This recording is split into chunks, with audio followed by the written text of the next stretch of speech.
So again, same thing. So you have two related houses in the sense that are competing as for the title. And in a sense, one of the challenges that we see in medieval European history is trying to justify succession. In a sense, it's not always as easy as it looks on paper. So in a sense, they would often, so in the case, I guess, of the House of Valois, they kind of dug up some old laws, in a sense, from almost the times, I guess, of Charlemagne, a few centuries prior, in order to justify and saying, we are the ones who are rightfully, in a sense, I guess, deserve the title of, in a sense, the King of France. So there was, I guess, using the tradition, I guess, the Toral laws, I guess, more than, I guess, in order to justify why their house should be, in a sense, given precedence over, I guess, their competitors.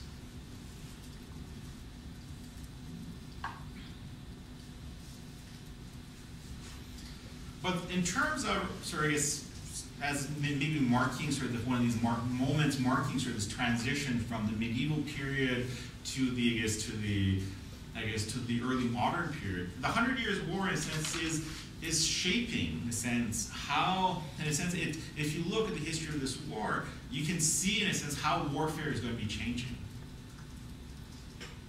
Because the English were good at one thing, was any buffs here for medieval, I guess, medieval warfare? Or even buffs of, I guess, sense of watching all the Shakespearean movies. I guess was it the one that All My Kingdom, was it the one for basically some tennis balls? It's the, if you think, what was the British advantage when fighting against the forces, the French forces in, I guess, in France? What were the British using? Think Robin Hood. Oh, arrow. The longbow. What the English relied upon, the English forces, were relying on the longbow. The French in Europe were using the, I guess, European tradition of the armored knight. So in many ways, it was, on one hand, you have the English forces using sort of, I guess, the longbow, and in which many ways it was much more effective than, in a sense, the French forces using ideas of nobility, fighting on, in a sense, using this armor. So, I guess, so in a sense, you have, I guess, these two different types, I guess, of ideology of war.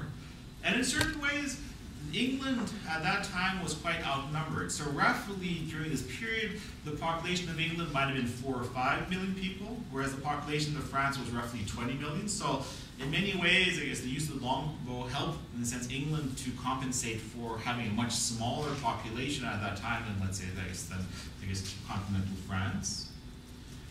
But by the end, like I said, it did help to establish the idea of having standing armies. So having large armies fighting, in a sense, I guess, on the field. And you have really almost the abandonment of medieval concept of warfare. So in a sense, the war started off almost in many ways sort of as a typical medieval war, so where you have the English, I guess the longbow versus, I guess, the French knights. But by the end, in the final battle, in the sense of this war, cannons were being used. So again, we see almost, I guess, if you look at the history of this war, you can see the transition, almost, I guess, the history of warfare and how wars are fought and who is fighting the wars, I guess, in Europe. But in certain ways, I guess, the outcome is that the English would be driven, I guess, the Plantagenets, I guess, the English royal line would be driven out of France, apart from a foothold, I guess, in Calais. And after that point, for all practical purposes, England and France would always be two separate, distinct, in a sense, kingdoms. So, which meant that for whatever may happen in the future, France and England would always be, in a sense, for centuries, would be competing forces. So the idea of joining them up into one new, I guess, larger kingdom was no longer, in a sense, a reality or a possibility after the conclusion, I guess, of the 100 Years' War. So again, so you can see, if history had played itself differently, perhaps if Jeanne d'Arc hadn't played her role, if, in a sense, if other factors hadn't come to play, it would have been possible, in a sense, perhaps, I guess, for the Plantagenets to have conquered, I guess, the rest of France. So in essence, if the war hadn't played out the way it played out, history would have been quite different. So, but what we end up with, in a sense, and the war ends, in a sense, just before, then a century before, in a sense, the expansion where you begin, in a sense, the expansion into the Americas. So what it did, in a sense, it settled the question of what the two kingdoms, I guess, would be, and in a sense, and their relationship, I guess, with each other. So this is France in 1477. And again, so we have, I guess, so this is the region of Normandy. So this is where William the Conqueror would have come from. But also was a significant region is that many of the French speakers of North America, especially those who were not Acadian, but the ones, I guess, from, New France, a lot of them came from, from this region, this region of France. So in many ways, a few of the words, some of the accent pronunciation of, French in North America is in large part due to, in a sense, the regional, the regional dialect of Normandy.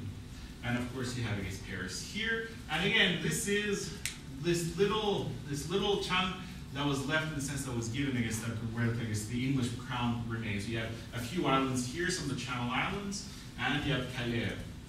And again, this is where eventually you'll have, in a sense, you have certain emergence of what will be, of Holland. So in certain ways, this English sort of interaction would be quite important, later in history. So in a sense, the connection between England and eventually, Holland would be play, an important role, especially in the development of, of industrial capitalism, and in terms, again, because of the British royal line, it eventually traces itself back to, in a sense, to a Dutch royal house.